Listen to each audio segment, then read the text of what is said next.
Hello everyone and welcome to round 2 of the 2019 Isle of Man chess tournament. It's, that's a Morphe head from the previous video, but it's a 19-year-old Russian Grandmaster Alexei Sarana versus world champion Magnus Carlsen. It's really an interesting game and really a hard game, so I do hope you enjoy it. Without further ado, let's check it out.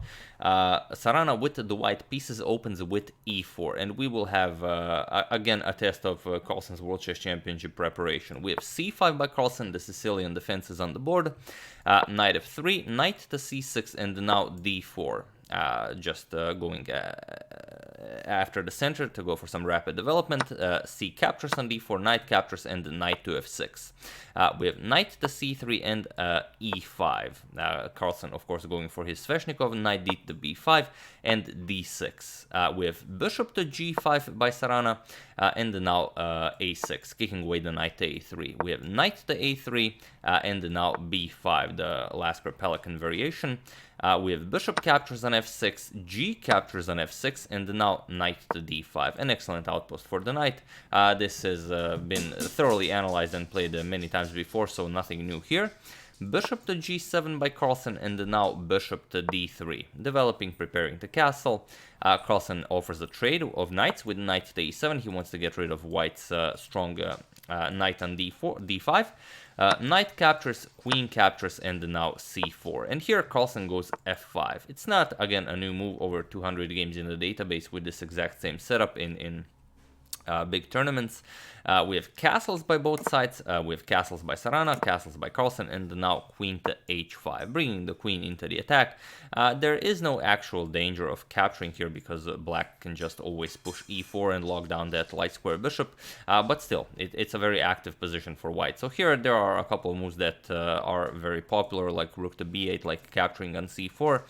Carlsen chooses a move that has been played only 5 times before, and it is probably something he had prepared for the World Chess Championship against Fabiano Caruana, as up until this point neither of them spent any time basically. So d5, you always know what we say about the Sicilian and d5. If you can play it, you should play it, and here Carlsen can definitely play it. So we have c captures on d5, and now queen to d8, asking white, what do you want to do? I'm preparing to push f4, so here white has to capture on f5. It's not a pleasant move. It's a very ugly looking move, you know, breaking up your pawn chain in the center, allowing queen captures on d5. But what else is there? If you play something like f3, then Carlsen will play f4, and now it's black who will be attacking. Now Carlsen can go king to h8. This bishop is basically a pawn now. He will go rook to g8, and it will be, well, once the bishop is developed, you can get the other rook over to c8. Will be just a very pleasant position for black. So e captures on f5 by Sarana. This is in both of their preparation. Queen captures on d5, and now there is one game in the database that reached this exact same position from 2019 also, Ariantari versus Evgeny Vorobyov, where queen to e2 was played, and black was able to win that game. But here we have rook 8 to d1. It is a new move, so as of move 18 we have a completely new game. This doesn't catch Carlsen by surprise. He just continues in pretty quickly fashion. He plays e4, allowing this discovery, but it's only a pawn. So bishop captures on b5, offering, well, not offering, but attacking the queen, and now queen captures on f5. So here everything gets traded down.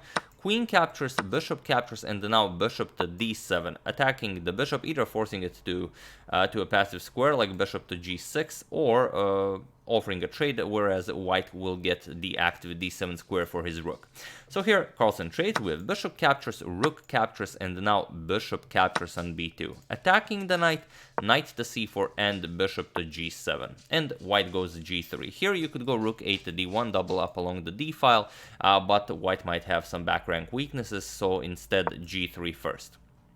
And as white allowed it, Carlsen will now not allow white to double rooks on the d file. Well, white will double rooks on the d file, but it will not be as potent as just doubling immediately instead of playing g3 first.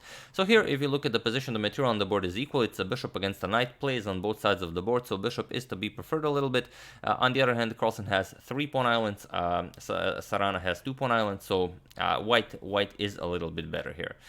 So rook f to d8, offering a trade. We have rook to d1, doubling up, and now Carlsen trades once. Captures, captures, and here is I believe, the first moment in the game where Carlsen started to think a little bit, and he played rook to c8. He wants to get the rook into the game, maybe play rook c1 check, bring the rook back, win the a2 pawn, create a passed a pawn, and start pushing it. So what can Sarana do? He played knight to d6, putting pressure on the f7 pawn and also preparing to win the e4 pawn. Carlsen goes rook to c1 check as intended, king to g2, and now rook to c2, preparing e3, but also just preparing to capture on a2. Also, instead of rook to c2, there was the immediate e3, which kind of breaks down white's nice pawn structure on the king side after f captures. Now rook c2 check, king moves, and now you capture this guy here, and now you've messed up white's pawn structure, and you've created your own pass pawn. But Carlsen prefers the other line. He plays rook to c2, leaves the option of playing e3. You can always capture here. We have knight captures on e4, of course, not allowing e3. Rook captures on a2, and now rook to d8 check. Carlsen has to block with the bishop, and now comes knight to f6 check. King to g7, and now knight to h5 check. King back to g8, and here Sarana could force a draw with knight to f6 check, followed by knight to h5 check, but he continues to play the game. Carlsen would not be able to escape it. If knight f6 check, king g7, knight h5 check, king h6, trying to trade, it wouldn't really be in black's favor, because after rook captures, knight captures, you also lose the f7 pawn, and now it's just a much better position for white. If black can draw this, it will be well, with playing absolute best moves. So g4 first. Now the idea is you want to push h4, g5, and then the knight, when it comes to f6, will be protected by the g5 pawn, and only then will you try to create further threats against the black king. With a5 by Carlsen, Carlsen starts pushing his pass pawn, and now g5 as planned. With a4, further pushing the pass pawn, and now h4, preparing this knight to f6 idea that we mentioned. So what do you play here? What would you play in this position? It's a really tricky endgame, so if you feel like it, how would you proceed in this endgame? Feel free to pause the video and, well, what would you do here? So for those of you who decided that pushing the pass pawn was a good idea, let's see what happens if a3 is played. Then you get knight to f6 check as planned, king g7 and h5. Preparing h6, so you have to bring the rook into the game now to continue pushing your pass pawn. Rook b2, but now knight e8 check. King has to go back, and now you get h6. So what can you do here? There are some very nasty threats here, like knight f6 check. The king is no longer able to go to g7. You'll have to go to h8, and then rook captures on f8 will be mate. Again, with the rhyme. So you have to make some room for the king, f5, but now you get a rook to d7. Again, the idea is the same, knight f6 check, followed by rook captures on h7 mate. You would have to go back, rook to b6, only move, and now knight f6 check just wins the material. You have to capture it, there is no other way. Rook captures, g captures, and after bishop captures on h6, you will have this endgame where Sarana is up a rook.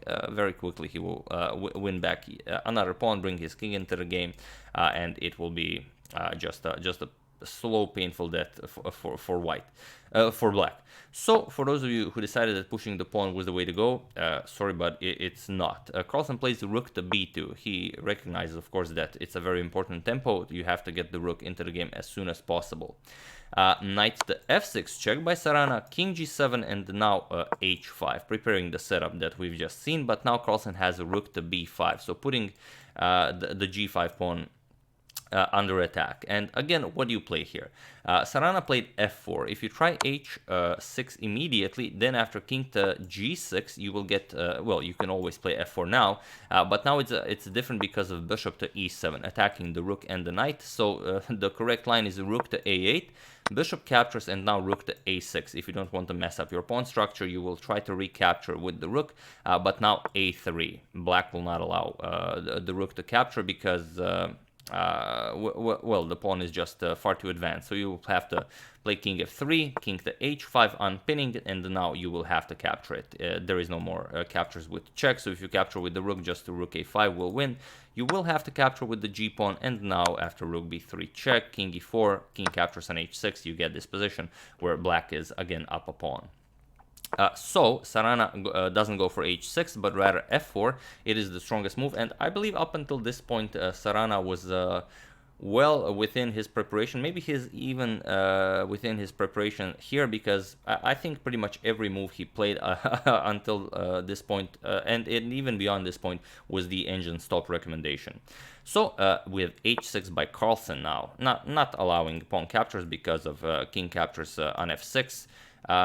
So knight to e8 check is a possibility, but if you go knight to e8 check, king to g8, knight f6 check, king to g7, knight to e8 check, it can be a draw. For example, if you go king to h7 trying to break free, doesn't work because of g6 check, captures, and now rook to d7 check, king to h8, and now h captures on g6, threatening to win material here. So you would have to try something, rook b6, but now f5, and it's just an overwhelming position for white. f6 is coming, g7 is coming, and that's just it. So if Carlsen would go something like king to h8 or h7, but of course if he keeps on repeating this, it's again a draw. So it's a very interesting moment that up until this point Sarana played brilliant preparation. Every move is a top engine recommendation, and Carlsen is barely hanging in. So it's really amazing to put the world champion in such a position where he's unable to do anything. He has to play the absolute best move to survive every move. So knight to g4 instead. He doesn't go for this line. He's now threatening to win the h6 pawn. So how can Carlsen prevent this? Well, there is the move Carlsen played is bishop to a3. He doesn't allow this bishop to be a target on f8, so he plays bishop to a3. Another idea was just to give up the bishop right away with a line rook to b2 check, king f3, rook to b3 check, king to e2, and now rook to b4. Point is, g captures on h6, now king h7, you allow the capturing of the bishop, rook captures on f8, and now rook captures on f4. Knight to f2, getting out of the way, and now king captures on h6. King to e3, pushing the rook back, rook f5, and now rook to a8, going after the passed pawn, of course.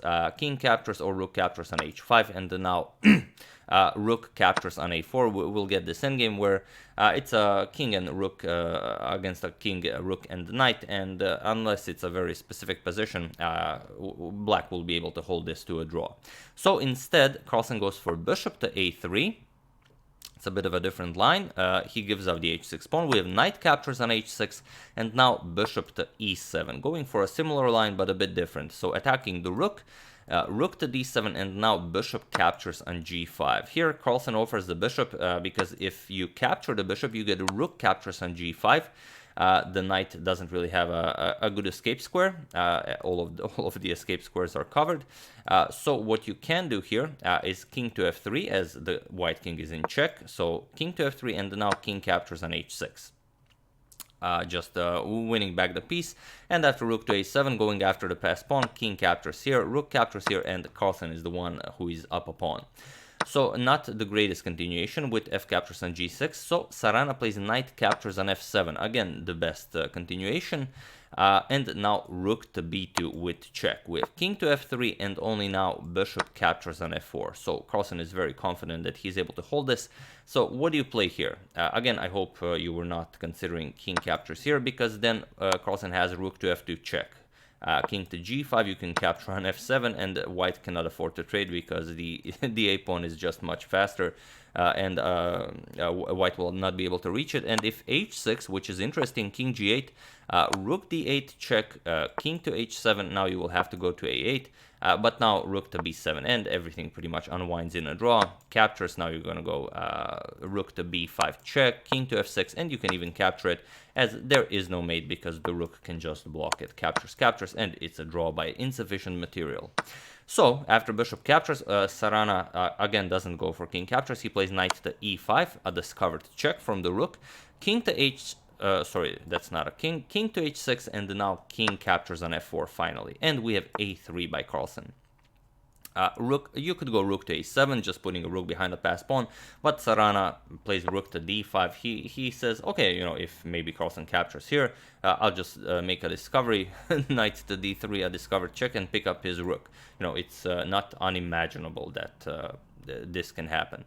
But okay, rook to b4 by Carlsen. Of course, the world champion is not interested in blundering the game this way.